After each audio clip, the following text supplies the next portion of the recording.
Let's make cheesy farro and onion bake.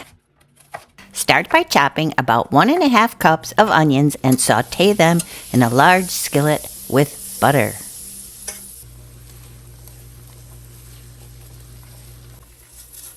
Now add 2 cups of farro and give it all a good stir.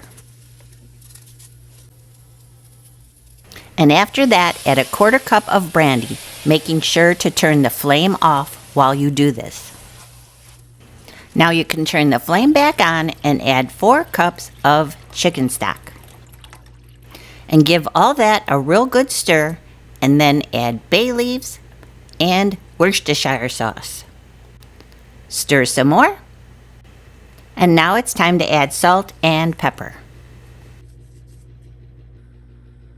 Add the cover and let it simmer for about 10 minutes. Once you remove the cover, you can take out the bay leaves and add plenty of freshly grated Parmesan cheese. The oven should be preheating to 400 degrees. Prepare a casserole dish and now pour all that delicious farro into the casserole dish and make sure it's in an even layer. Cover the dish with aluminum foil, give it a few air holes, and it's time to pop it in the oven to bake for about 40 minutes.